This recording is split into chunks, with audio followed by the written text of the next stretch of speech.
Obboleettiin qashtii xiqqoon akkuma gama kutaa qashtii fi gaalaa ol seenteen qashtii ba'aa jirtu agartee maal taate jettee gaafannaan boonaa kiyya gaa jennaaniin jettee qofalteet dandamaa saree osoo jaan jetteeni bira alatti gabbaate.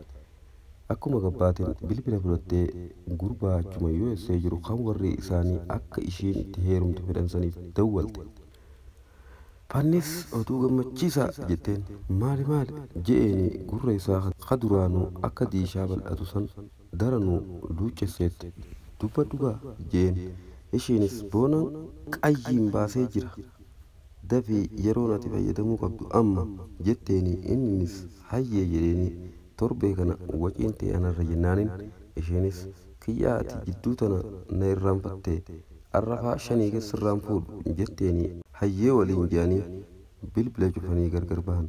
Fannisis xiqqoo tureet suufa isaa osoo uffatu gama gubbaa kanaan kalarri isaa bifa gurraacharraa diimatti deebi'ee tokko uffatee moluu mataa isaa tan xiqqoo malee keessatti filaaluu taasisu tanarra looshina qibaatii rifeensaa fakkaatu tokko rigee daranuu walak godhee qoofee yaafannoo jirtu takka fudhatee moluu sanarra kaataa daawwitii dura dhaabbatee akkas jechuudhaan ofitti dubbatu eegale.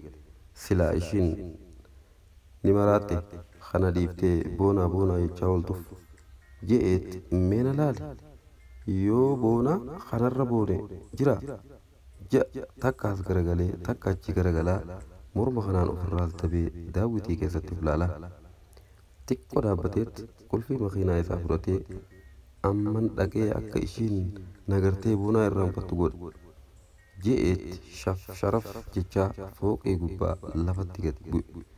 Makiinaa isaa kaafatee dukkaana dhaqee ilillii takka ta'a warri biyya sanii bitatee mooraan bareeffatu takka yoo isaatii ilillii jaalalaatii bitee makiinaa keessa kaatee gama mana qashtiifaa ol kute.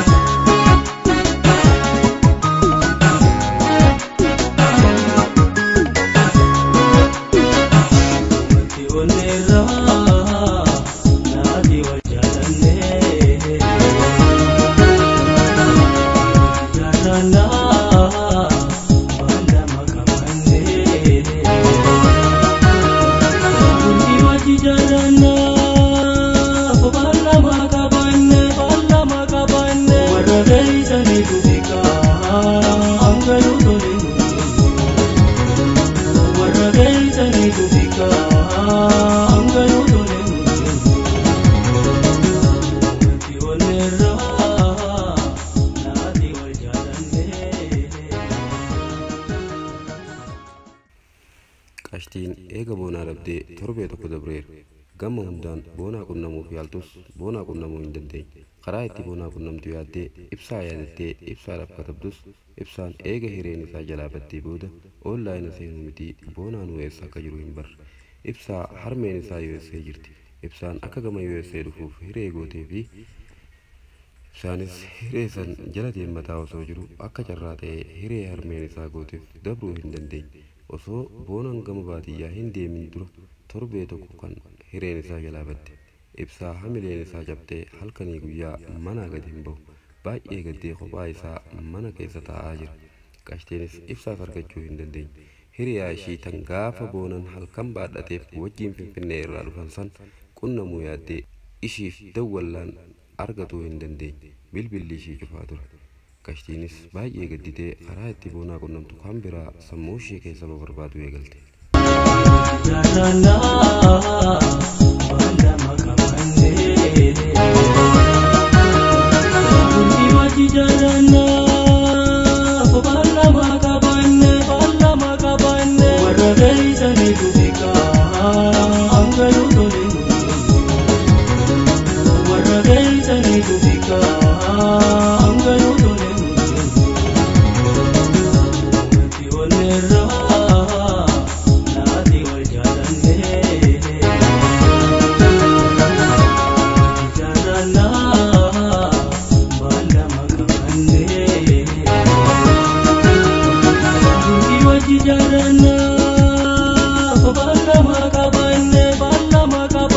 Warra beeytanii dubbika hanga yoo tole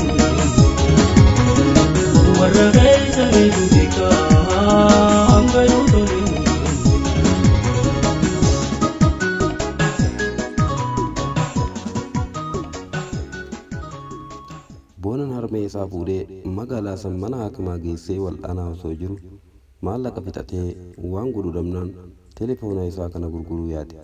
Telefoona isaa mana telefoonaa tokko geessee sim kaardii keessaa baafatee faayilaa isaa keessaa gama imeela isaa dabarfatee gurgure. Akkas ofiin jechaa gama mana haakimaa deeme. Harmeeto ati waan hundumaa naaf caalta.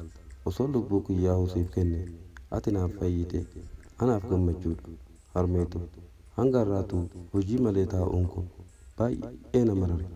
Siifi abbaan koo natti lafaatanii asiin nageessan hangan shamaraaf dagame hojii malee taa'eef dhiifama naaf godha. Abbaa koo rabbi jannataan si haa qananeessu. Amma boodaanaatu bakka kee bu'ee maatii keenya gargaara jechaat gama mana haakimaa deebi'e. Eega mana haakimaa dhaqanii amma torbee tokko harmeen boonaatis fayyitee fi harmee isaa manatti galcheetti gama adaamaa ol deebi'uuf yaade. Uffata isaa sirreeffataa osoo jiru borsaa leelloo san argee itti rifate. Hasilaa arra gama adaamaa ol deebi'u maallaqa leelloo galchuuf jecha barbaada leelloo gama magaalaa ishiin itti buutee san dhaqe. Mana isaanii bakka hin beeku waan ta'eef dukkaana tokko dhaqeetti imaanaa tanaan as kaa'uu fedhe piliis na gargaara jee abbaa qabeenyaa tokko gaafata. Abbaan qabeenyaatis tole jennaanin bilbila ishii malee homaa hin qabu. Anis bilbila kiyya sababa akkanaa kanaatiif waan hin gurgureef bilbila kanaan na gargaaruu dandeessaniif jedhee eeyyee dhaqnee fi irraa fuudhee bilbiluu fi jalqabe. Isheenis bilbilli ishii akka tasaa akka carraa ta'ee cufaa waan tureef argachuu hin dandeenye. Miseejii katabee fi leelloo akkam nagaa fayyaa keetii ani nagaa kooti ana boonaadha siif bilbilaan bilbilli kee hin hojjetu an bilbila kiyya rakkannaan hin gurgure harmee koonii wallaanadha maallaqaa fi borsaa kee asin magaalaa tan dukkaana abaluu siif kaaye. Nambarri amma siif katabeen kun nambara abbaa dukkaana kanaati.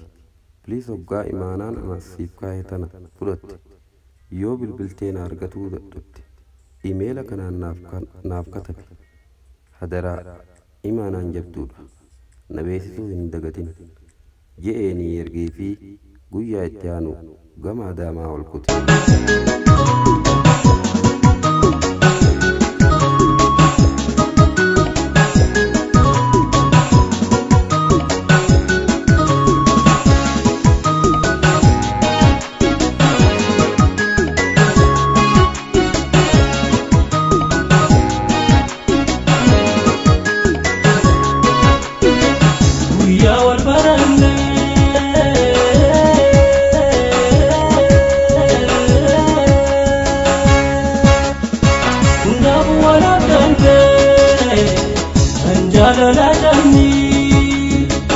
Wajiba jabane Ramachu bidana Uti wajidana